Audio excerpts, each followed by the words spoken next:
Et moi, je pense, faisons la politique. Il n'était pas important pour Vital Kamerhe, par exemple, de présenter des mea culpa. Il ne peut pas le faire parce que il est le pacificateur.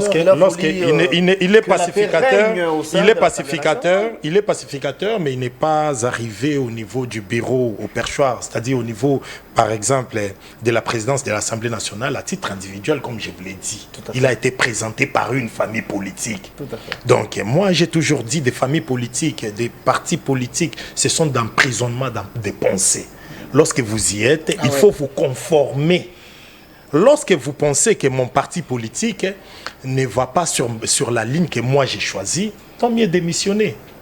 Parce que Vital Kamerhe ne pouvait pas présenter des mea culpa. C'est ridicule. Et puis je pense pour Vital Kamerhe, c'est ridicule pour lui. Il ne pouvait pas présenter des mea culpa. Il devrait s'assumer. Lorsqu'il pense que la ligne de l'union sacrée n'est pas la ligne que lui choisit, il doit démissionner, sortir tête haute. Mais si on le déchoit, il sera humilié. Il devrait faire un choix. Mais autre part, je suis en train de penser que Vital Kamerhe, c'est quelqu'un qu'on peut comprendre et reconnaître aujourd'hui, c'est une tête pensante.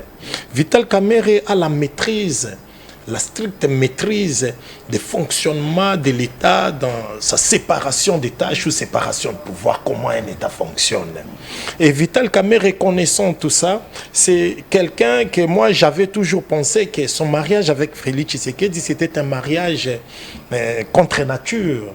Donc il ne pouvait pas se rassembler connaissant l'UDPS. Moi je viens de l'UDPS. Je connais comment UDPS oriente ses pensées. Je connais comment UDPS exige tant de trucs dans le fonctionnement. Vital Kamerhe, c'est un garçon très intelligent, courageux, pacificateur, libérateur, timonier. Quoi encore tu veux? Moualimou. Ah bon? Je veux bien. Coach. Elle est longue la liste, coach. Ben, ouais. Ah, à un moment, on a payé, il a coaché ça. Voilà.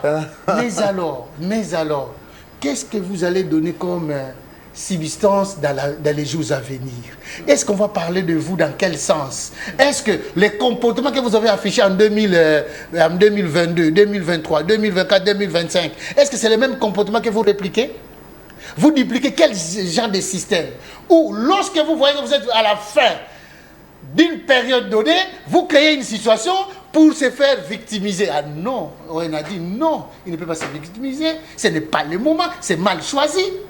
8e penalty, 17e penalty, non. En clair. Ah, dans le système, quand nous tendons vers les échéances électorales, je prends une autre position, mais les Congolais ne sont pas dupes, ne sont pas idiots. Est-ce que moi et on ne pouvons pas diriger ce pays? Nous ne pouvons pas être représentés dans l'Assemblée nationale? Dites-moi. Moi, je me pose cette question-là. Vous n'avez pas de capacité à être ministre de la communication, vous là? Allez, ils ne sont pas plus intelligents que nous. Ils ne sont pas plus importants que nous autres aussi. Si aujourd'hui, les perchoirs, Vital Kamerhe n'est plus là, ce n'est pas lui qui a commencé. Les Thomas Louaka sont passés, les Bouchab sont passés, les Mapunda sont passés. C'est une institution d'État. Chacun peut passer à n'importe quel moment. Ça ne créera ni fissure, ni conflit, ni litige. Donc, parce qu'il est venu par l'émanation d'une certaine volonté. Et cette volonté-là, aujourd'hui, nous avions senti que il n'a plus, il y a un problème de confiance et de loyauté. Il n'y en a plus. Namoyi Ali Montomosusu, Nabuto Ali Montomosusu. Non, Zala clair. Zala clair. Vous avez dit Kabila Zala clair. Zala clair, à quel argument? Zala clair. Et vous voulez quoi? Lui aussi Zala clair. On te dit, mets-toi d'à côté. Il est député. Donc, Kamerhe. Je suis opposant, je m'oppose au régime de Félix Tshisekedi, mais moi je ne peux pas dire que Vital Kamerhe est victime. Vital Kamerhe n'est pas une victime. Pourquoi Vital Kamerhe n'est pas une victime? Vital Kamerhe ne s'est pas retrouvé président de l'Assemblée nationale à titre personnel ou grâce à son parti politique. Non. Il a été présenté par une famille politique. Alors il a reçu la bénédiction de Félix Tshisekedi pour être là. Et lorsque vous commencez à aller à contre-courant avec Félix Tshisekedi, ça n'ira pas. La politique, ce n'est pas question de 1 + 1 = 2. C'est question d'opinion. Il faut défendre une opinion. Dans les bons ou dans les mauvais, il faut défendre votre opinion. C'est ça l'opinion de votre camp. C'est ça votre vérité, parce qu'il n'y a pas de vérité absolue. Si Félix Tshisekedi, par rapport à sa politique, il pense mener le Congo dans des accords, mener le Congo pour la révision ou les changements de la Constitution, et vous faites partie de l'Union sacrée, mais vous y opposez. Mais vous êtes à contre-courant avec l'idée de l'autorité morale ou de l'idée du parti. Vital Kamerhe, s'il était comme Owen Bosengue, on penserait que Vital devrait être ou serait une victime, c'est-à-dire à cause de ses opinions. Mais là où vous occupez, le poste que vous occupez, le poste appartient à une famille politique. Il faut marcher selon cette famille politique. C'est pourquoi nous disons même aux amis que nous sommes avec au niveau de la génération rupture. Nous sommes de la génération rupture.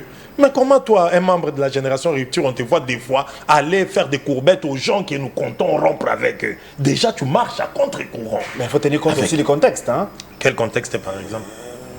Si, je prends l'exemple. Si c'est dans le cadre scientifique. C'est pas question de cadre scientifique. Il y a trop de livres qui sont publiés ici. Il y a vernissage de beaucoup de livres. Et pourquoi Chazdar, il devrait vous choisir, vous, pour aller y participer, par exemple? Et moi, je pense que... Excusez, mon frère, on ne peut pas oublier l'histoire. Rossi Mukendi, que je m'explique maintenant. Rossi Mukendi était tué dans ces pays. À l'époque, Rossi Mukendi était tué, c'est Chazdar qui était ministre de l'Intérieur. Chazdar a dit bah fingi maman na on appelle finga maman na, c'est ainsi qu'on commença à l'appeler Kousekou. Chazdar n'est pas un modèle. Je peux m'opposer autant de fois Félix Tshisekedi, mais moi je n'aimerais pas aujourd'hui que les kabylistes rebondissent au pouvoir. Le pays doit évoluer, le pays doit avancer. Nous autres, nous acceptons, je marche à pied, moi, Owen. Mais je suis très fier. Je n'ai pas besoin de faire des courbettes ou faire des djalelo en faveur de Félix Tshisekedi en dérangeant Joseph Kabila pour qu'on me donne une jeep. C'est pas ce que moi je cherche en politique. J'ai besoin que le pays soit géré autrement. Ici, on doit rompre avec tous les kabylistes qui ont fait de ces pays aujourd'hui que nous nous retrouvions là où nous sommes. Qui a fait de Félix Tshisekedi président de la République? C'est pas Félix, Joseph Kabila. Joseph Kabila. Si Nanga aujourd'hui l'avoue, si Joseph Kabila est en train de regretter de Félix Tshisekedi, mais Joseph Kabila devrait respecter la volonté de la population, la volonté du peuple dans les urnes. Par exemple en 2018, chose qui n'a pas été faite. Et aujourd'hui, comment on peut faire des courbettes? On peut aujourd'hui encore applaudir des kabylistes. Moi, je suis contre les rebondissements de ceux-là que Joseph Kabila avait dit qu'il n'avait même pas 15 personnes autour de lui, que ceux-là aujourd'hui, bisoto bandakolanda bango, bazanet bango faut ba mona bisonde toliela bangolino. Bango pene faut pas comprendre que nous, on n'est pas en train de critiquer Félix Tshisekedi pour que vous rebondissiez. Nous, on vous critique, les kabylistes, nous voulons que vous partiez et que Félix Tshisekedi aussi, qui est en train d'échouer lamentablement, soit parti et qu'une nouvelle génération soit aux affaires. Les conséquences au niveau de la famille politique du président Félix Tshisekedi dans l'Union sacrée, il y aura des conséquences. Parce que ça risquerait, dans le sens que Vital Kamerhe risque de se ranger maintenant dans le sens opposé de l'Union sacrée. Ça risque aujourd'hui que l'Union sacrée, Union pour la nation de Vital Kamerhe avec ses députés, puisse par exemple quitter la famille, les bateaux de l'Union sacrée pour Félix Tshisekedi, ça va lui créer... Ça lié à Fayoulou par exemple? Pas forcément à Fayoulou. Pourquoi ça? À vous peut-être? Pourquoi s'allier à Fayoulou? Parce que donc il ne peut pas aussi s'allier à nous. Parce qu'aujourd'hui, le monde est fait de couleurs. Il y a plusieurs couleurs. L'opposition a beaucoup de couleurs. À l'entame, vous avez dit que Kamerhe a la même couleur que Kabila. Pensez-vous que Kamerhe peut s'allier à Kabila? Quand je dis Kabila, je ne pas perdre d'ici, mais plutôt Kabila, d'aucuns disent qu'il est avec Nanga. Mais pensez-vous que Kamerhe peut... moi, je pense que par rapport à leurs acquaintances, sans pour autant être tribaliste, mais par rapport à leurs acquaintances, je sais que des Kabila, des Kamerhe, des Matata, ils sont ensemble. Allez voir, moi, sociologiquement, par rapport à leur philosophie, par rapport à leur manière de faire des trucs. Vous voyez, il y a des gens, Martin Fayoulou ne peut pas, il peut s'opposer à Félix Tshisekedi, mais ne saura pas faire tomber Félix Tshisekedi. Pour maman Martin, Martin Yozoti Kandekono Penzaboye, ah maman, mangana sainin, te, tayo mokombo kezo qui ne peut pas Martin Zotika maman. Mais maman Marthe, ce discours-là ne le fera pas, par exemple, à Matata Mpogno qui est vraiment déconnaillé. Il sait, sociologiquement, il y a des accointances. Je vous ai dit, Martin et nous, de l'UDPS, on a des accointances. De Vital Kamerhe, de Matata Mponyo, ils ont aussi des accointances par rapport à l'erreur linguistique et autres. Ils ont un peu d'acquaintance. Bien que Bochab et Kamerhe, des fois, ils se disputent le leadership de Bukavu, mais ils ont aussi des accointances. Même de Bochab, c'est pour la raison des causes qui sont avec Félix Tshisekedi. Mais idéologiquement, de Bochab et de Kamerhe et les autres, ils sont avec Joseph Kabila. Ah bon? Et des fois, d'ailleurs, ils regrettent comment Félix Tshisekedi se comporte comme ça envers Joseph Kabila. Mais ils ne peuvent pas les manifester. Ah bon? Ah oui, c'est ce que je vous dis, c'est ça la réalité. Vital Kamerhe, avec Félix Tshisekedi, il y aura des conséquences. Après leur séparation, il y aura des conséquences parce que Vital Kamerhe n'est pas quelqu'un aussi à minimiser. C'est un leader de l'Est. Aujourd'hui, Vital Kamerhe s'est séparé avec Félix Tshisekedi. Vital Kamerhe a un agenda international. Félix Tshisekedi, s'il crée un front avec Vital Kamerhe, ce sera un front de plus. Et Félix Tshisekedi, dans la position qu'il a maintenant, moi j'avais souhaité que Félix Tshisekedi puisse penser à comment mobiliser beaucoup plus d'alliés que de se créer des fronts. Routier. Non, Mouzito, mais non, c'est un technocrate.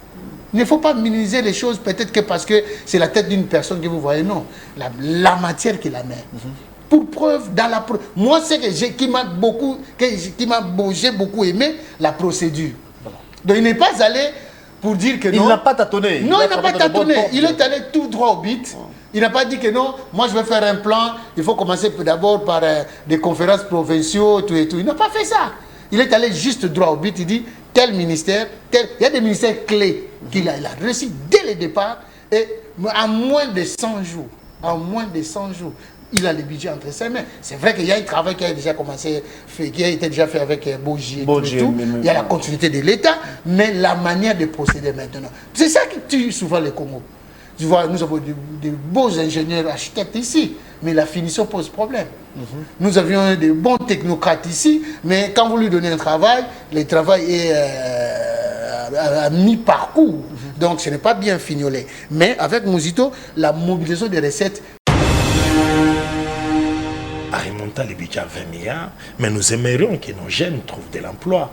Pas les jeunes de l'UDPS, pas les jeunes de l'Union sacrée, nos jeunes lambda. Moi, j'avais proposé à Félix Tshisekedi de créer 4 grands centres de formation ici dans la ville de Kinshasa, par exemple, pour former nos jeunes qui sont dans l'oisivité, des Koulouna et autres, apprendre la maçonnerie, des peintures, des trucs, tous les travaux là, manuels. S'ils apprenaient ça, que nos jeunes soient utiles et que nous leur créons des opportunités pour se retrouver. Vous ne pensez pas au chômage des jeunes. C'est pourquoi aujourd'hui on peut accuser quelqu'un de voleur, mais il utilise les mêmes jeunes, on leur donne du chanvre avec 10 000 francs congolais, ils partent chanter pour un voleur qui vient de détourner de l'argent, par exemple. Le cas de Constant Moutamba. Nos jeunes, ils manquent d'occupation. On doit faire quelque chose pour nos jeunes. Les budgets, quand ça monte, nous voudrions que ça soit aussi de pair avec la vie de la nation. Que l'on voie, par exemple, nos militaires sont formés. Il nous faut combien de millions pour former des commandos congolais, par exemple, 10 000?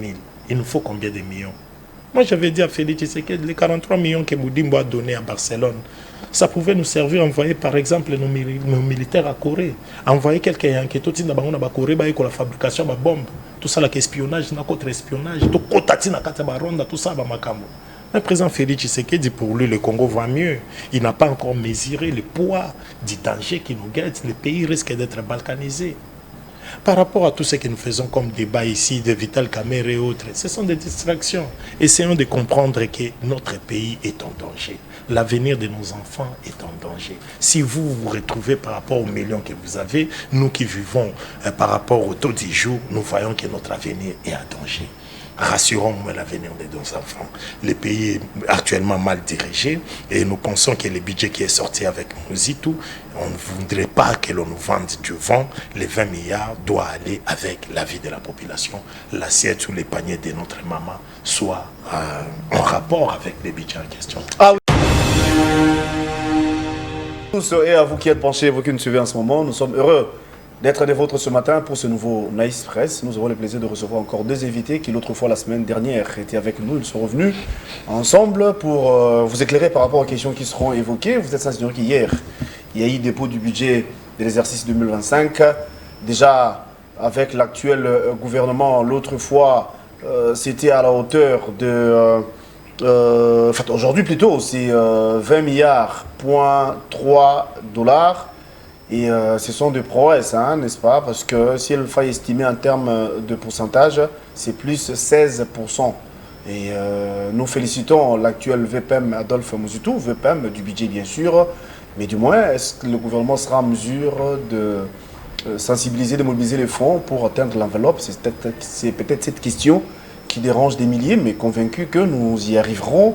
Nous parlerons également de cette pétition contre Vital Kamere, parce que hier, c'était la rentrée des parlementaires, mais en même temps, Kamere se voit à la porte des sorties, parce qu'il y avait une pétition qui était déposée, les bureaux étaient fermés, les bureaux de l'administration au niveau de l'Assemblée nationale, mais du moins, les pétitionnaires, les élus avaient eu l'initiative de faire appel à un huissier de justice pour recevoir, n'est-ce pas, la dite pétition qui, d'après certains, va mettre à mal la position du bureau actuel de l'Assemblée nationale où d'aucuns pensent que la cible ici, c'est Vital Kamere. Ne voyez-vous pas que ça va créer une crise institutionnelle, cette question qui taraude l'esprit des milliers, mais bien évidemment avec mes invités, on aura le temps de vous éclairer quant à ce. Je m'en vais saluer les tout premiers. Il s'agit de Wilson Munzemba qui représente à son tour sur ces plateaux l'Union Sacrée. Monsieur Wilson, merci d'être là et bon mardi à vous. Merci Guélo, merci à mon co-débatteur que vous allez présenter tout à l'heure là. Merci à tous les fidèles téléspectateurs de RTVS 1 et plus précisément de Nice Press. Nous saluons en passant, j'ai toujours fait le point par rapport à une émission passée avant. Par rapport à la situation, parce que nous sommes suivis, Guélo. Nous sommes suivis, les amis d'Hollande nous ont appelés. Ils étaient très intéressés. Nos salutations à eux. Oui, à Jojo Ileka et toute sa famille. Il a beaucoup souhaité à ON, vraiment beaucoup de fleurs à lui, parce que je dois être sincère envers ça, parce qu'il y avait un échange très épilogué dans le sens où il y avait des grandes personnes. Il a constaté que nous sommes allés à la profondeur de nos pensées. Nous sommes allés au-delà de nos passions. Donc, Jojo, en passant, avec votre femme, Madame Mami Tipela, nous vous saluons au nom de Nice Press. Continuez à nous suivre. Merci. Vous êtes nos fidèles téléspectateurs. Je crois que Guélor, qui est le présentateur de l'émission, je ne manquerai pas de lui passer votre numéro de temps en temps. Ce sont vos téléspectateurs qui vous suivent souvent. Donc, nous vous saluons. Bon séjour. Vous étiez à Kinshasa, vous êtes maintenant en Hollande. Nous sommes encore là, encore une fois avec Jojo. Je crois que vous l'avez. Avec Owen. Avec Owen. J'ai dit Jojo. Hein? Ah, Jojo, c'est notre. Là. Donc, Owen, vos salutations viennent de très loin. Merci. Plus de 3600 km. Ah, en tout cas, sinon, je voulais également. Enfin, vous deux, hein, parce que j'avais reçu beaucoup de messages aussi d'appel pour vous féliciter par rapport au débat de l'autre fois. Il y a des gens qui vous ont vraiment encouragé, que vous étiez rationnel. Vous êtes resté dans le sujet, dans le débat, non pas les attaques personnelles. Ça, je vous respecte et je vous encourage quant à ce. Owen Osengue, opposition, oui, hein, vous représentez cette frange de l'opposition, merci d'être là et bon mardi à vous. Ouais, très heureux d'être ici, très heureux. C'est un honneur d'être ici. À tout moment que vous m'avez toujours reçu ici, j'ai dit à toute époque, tout acteur politique qui serait reçu dans une émission pareille se sentirait honoré. C'est ainsi, je vais finir pour vous dire merci et aussi au cher aîné Wilson. J'ai été séduit par les débats que nous avons faits. On a plus de 22 ans dans ce monde des médias, débats télévisés. J'ai été séduit, peu importe nos opinions, j'ai été séduit de la manière qu'on a engagé les débats avec les chers aînés. J'avais vraiment aimé.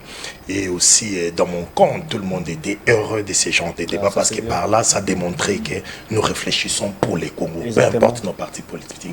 Mais réfléchissons pour les Congos. Évitons des baises, mais réfléchissons. Imprimons des idées qui pourraient ou qui permettraient au pays de s'en servir. Tout à fait. Alors, on va aller à l'essentiel. Déjà, on va prendre la question du jour. Hier, c'était la rentrée parlementaire. Au-delà du budget, on parle de 20 milliards, point 3, je crois. Mais une pétition contre le bureau de l'Assemblée nationale. Mais des milliers estiment que ici, la cible, c'est Vital Kamere. Nous avons comme l'impression qu'au sein de l'Union sacrée, ça brûle et que vous ne voulez plus des Camérés, d'où il faut à tout prix le faire partir. Alors que, hier, il avait présenté ses mea culpa, Caméré a présenté les excuses, il a demandé pardon au député qui l'autre fois s'est senti lésé par rapport à ses propos, encore ses prises de position, mais du moins il a dit qu'en aucune fois il va trahir les Congos. Il a rappelé l'histoire, hein, comment il avait quitté l'Assemblée nationale à son temps, Kabila au pouvoir, c'était pour l'intérêt du pays, mais nous avons comme l'impression que l'Union sacrée a fait sourde oreille. La pétition est reçue, Caméré se voit la porte de sortie. Vous avez la parole. Merci beaucoup, Guélor. Je crois qu'au nom de la cohésion nationale, nous devons préserver les institutions. Mais au nom de la cohésion nationale aussi, nous ne pouvons pas traduire les institutions. Lorsqu'il y a trahison dans les institutions, ça pose problème. Qui a trahi qui? On va en savoir plus. Hein. Il n'y a pas de problème, je vais avancer. Je vais pousser les carreaux plus loin et vous allez comprendre qu'est-ce que je voulais dire exactement par rapport à la trahison. Quand vous êtes chef d'institution, vous n'êtes pas duc, vous n'êtes pas un petit roi, mais vous êtes obéi aux normes et aux principes. Et quand vous gérez les hommes, attention, moi j'ai des chiens bergers chez moi, j'ai les berboules chez moi. Il y a des comportements que je dois gérer. En même temps, j'ai des enfants et j'ai des visiteurs. Donc, je dois concilier ces comportements-là par rapport à mon environnement. Qu'est-ce qui s'est passé? Les mea culpa, oui, je n'en disconviens pas. Les pardons, est-ce que ça a des sens? Je ne crois pas. À ce stade, c'est l'acte posé qui devrait répondre par rapport aux exigences du métier. Je vais encore plus loin. Mais Caméré a fait son speech, il a présenté ses excuses auprès des députés. Avant ça, il y avait eu une rencontre. Peut-être que vous n'étiez pas au courant. Ils étaient avec des députés. Il a présenté les mêmes excuses, les mêmes pardons. Mais qu'est-ce qui est à la base que quelqu'un puisse faire un aveu? Je parle maintenant en tant que juriste. Donc, il y a eu un précédent. Donc, comme est-ce que le précédent était une faute avouée? Et voilà, une faute avouée est à moitié par oui. Non, je veux dire, qui s'excuse, s'accuse. C'est ce que je veux dire, désolé. Plus loin, est-ce que nous pouvons émettre cela par rapport au comportement aussi de l'homme? Il faut aussi poser la question. Quand aujourd'hui je suis ON, on me voit ON, mais quand demain je deviens ministre, on me dit je suis OWENA. Ce n'est plus la même personne. Tu es l'agneau quand tu n'as pas le pouvoir et tu deviens lion quand tu as le pouvoir. C'est le comportement de nos dirigeants. Je ne parle pas d'un individu, de nos dirigeants. Ça, c'est le plus grand défaut. Aujourd'hui, il se plaint, il dit, moi je fais... Attends, c'est que j'étais un peu choqué. Il y a des gens qui font carrière politique. Carrière. Non, on ne fait pas carrière dans la politique. C'est dangereux. La politique n'est pas une profession comme juriste, non. Comme économiste, non. On vient au rang service à la nation et quand la nation n'a plus besoin de toi, tu t'écartes. À un moment donné, on va t'appeler. On aura besoin de toi. Il n'y a pas à se plaindre, il n'y a pas à se demander pardon. Plutôt, il faut répondre aux exigences. Je vais plus loin encore. Mais lorsque vous avez interpellé Constant Moutamba, qui tue par l'épée, périra par l'épée, il faut faire très, très attention. Ça, c'est une leçon que nous devons tous retenir en tant que politique. Il ne faut pas faire du mal au mal. Qu'est-ce qu'il n'a pas eu sous les micros? En plein pléthore, nous avions vu ça. Le peuple l'a entendu. Et aujourd'hui, comme disent les Quinois, Mbelina Yomoko, Ataïkatio, où est le vrai problème? Est-ce qu'il y a un problème des individus catégorisés que Owen seulement qui doit nous diriger au Parlement? Est-ce qu'il y a des individus de la tête des Camérés? Non, moi je ne parle pas. Moi je dis vous, pas vous comme personne physique. Oui. Mais je parle de votre famille politique, l'Union Sacrée. Nous avons comme l'impression que vous ne développez plus de ces l'esprit du bloc veut que lorsque l'idéal du chef de l'État, les chefs émettent un avis, que nous accompagnons l'idéal du chef de l'État. C'est celui de position, même si c'est mauvaise. Mais écoutez, dis-moi, quand je dois aller négocier pour la paix de la République, je parle encore, je suis de négocier encore, je suis dans le processus de négociation. Mais du coup, vous me demandez déjà, faites-nous un rapport. Mais il y a des canaux qui devraient le faire, qui sont mieux placés. Si vous avez eu les mêmes ennuis à l'époque, parce qu'il a soulevé cela, si vous avez eu les mêmes ennuis à l'époque, parce que vous n'avez pas respecté les canaux, respectez les canaux administratifs. Qu'est-ce qu'il faut faire? Il faut écrire à Kaikwamba, il faut écrire au chef de l'État. Est-ce que nous pouvons voir des éléments? C'est la moindre des choses. Il y a des manies à les faire. Donc il est allé outre-Rome. Alors, quand vous poussez les carreaux, Soso Oyo Atimulaka Mingi, Atimulaka Suki Amwana, et Mokilezi Kakatango Wada.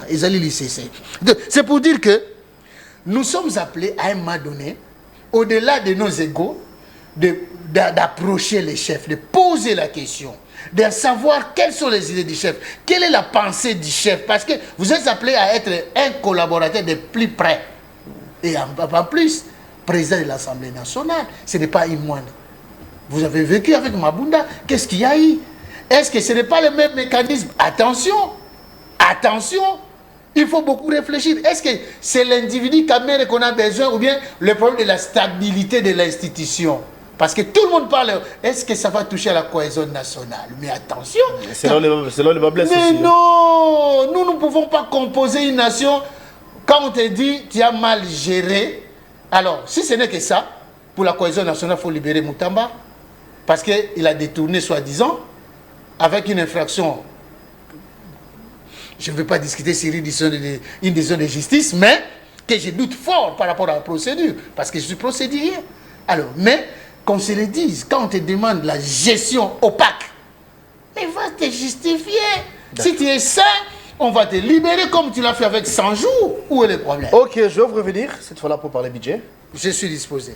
Cher Owen, vous avez suivi l'intervention de M. Wilson.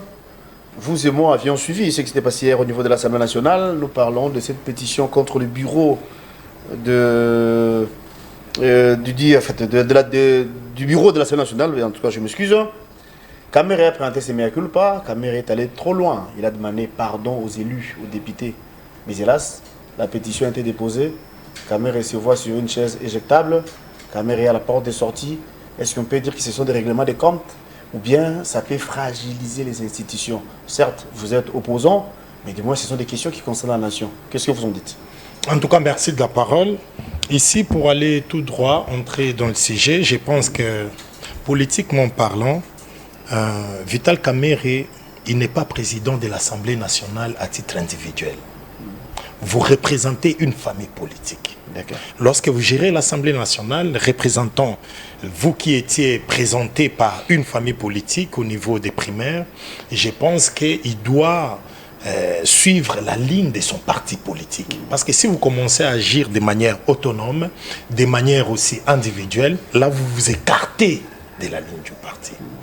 Et moi je pense, faisant la politique, il n'était pas important pour Vital Kamere, par exemple, de présenter des mea culpa. Il ne peut pas le faire parce que il est le pacificateur. Il est pacificateur, mais il n'est pas arrivé au niveau du bureau au perchoir, c'est-à-dire au niveau, par exemple, de la présidence de l'Assemblée nationale à titre individuel, comme je vous l'ai dit. Il a été présenté par une famille politique. Donc, moi, j'ai toujours dit des familles politiques, des partis politiques, ce sont d'emprisonnement des pensées. Lorsque vous y êtes, il faut vous conformer. Lorsque vous pensez que mon parti politique ne va pas sur la ligne que moi j'ai choisie, tant mieux démissionner. Parce que Vital Kamere ne pouvait pas présenter des mea culpa. C'est ridicule. Et puis je pense pour Vital Kamere, c'est ridicule pour lui. Il ne pouvait pas présenter des mea culpa. Il devrait s'assumer.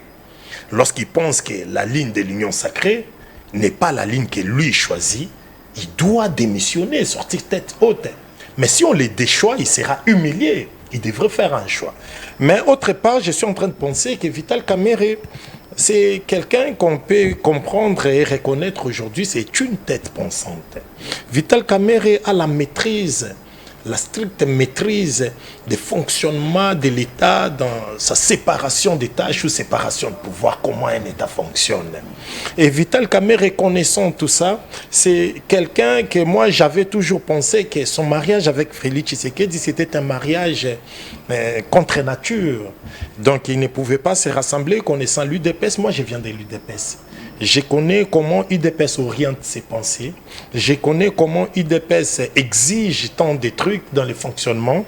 Et connaissant le tempérament et le fonctionnement aussi de l'UNC, j'avais pensé que le mariage de ces deux familles politiques, c'est vraiment compliqué.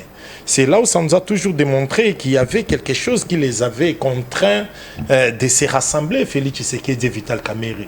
J'aurais bien voulu, j'aurais aussi compris au niveau de Genève, si Martin Fayulu, par exemple, se serait rassemblé avec Félix Tshisekedi pour créer un ensemble.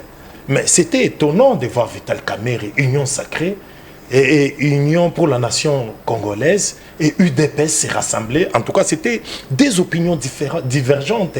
Parce que Union sacrée, Union pour la nation congolaise a sa façon de voir des trucs. Et puis Union pour la nation congolaise, c'est un peu trop kabiliste. Vous voyez. Et puis, au niveau de la radicalité de l'opposition, on était beaucoup plus attaché. Martin Fayoulou, de Félix Tshisekedi. Même Jean-Pierre Bemba avec Félix Tshisekedi, c'est un mariage contre nature. Parce que Jean-Pierre Bemba n'a jamais soutenu Etienne Tshisekedi. Jean-Pierre Bemba a combattu Etienne Tshisekedi. Nous, quand nous étions au niveau de l'UDPS, Jean-Pierre Bemba était notre adversaire. Il nous a trop insultés. Jean-Pierre Bemba, quand nous avons boycotté la Constitution, il nous a dit, si on veut sortir dehors pour les référendums en 2005, on va croiser des chars. Oui, il rappelait aux parents de regarder les photos des enfants. Regarder des photos des enfants et tout qu'on sort. Vous voyez, des gens comme des Jean-Pierre Bemba, aujourd'hui, s'est rassemblé à Félix Tshisekedi, c'est de l'opportunisme. Jean-Pierre Bemba n'a pas l'esprit tshisekidiste. On peut faire des alliances avec Fayoulou, mais Jean-Pierre Bemba avec nous, ça ne peut pas vraiment marcher. Mais elle est dynamique. Mais on s'étonne aujourd'hui. Le dynamisme. Il y a également alliance entre UDPS et PPRD. Le dynamisme, c'est question d'intérêt. Mais nous parlons maintenant de la nature. On ne force pas sa nature. Tu peux faire semblant d'aimer quelqu'un. Tu peux faire semblant de te faire ami avec quelqu'un. Mais si vous n'avez pas de même ADN, tôt ou tard, ça va. Comme qui dirait chasser les naturels. Mais sinon, à nos jours, vu la situation, pensez-vous que Vital Kamerhe, il est victime ou bien il subit ou encore il répond à ses actes? Nous faisons de la politique. Soyons très intelligents. Je suis opposant, je m'oppose au régime de Félix Tshisekedi, mais moi je ne peux pas dire que Vital Kamerhe est victime. Vital Kamerhe n'est pas une victime. Pourquoi Vital Kamerhe n'est pas une victime?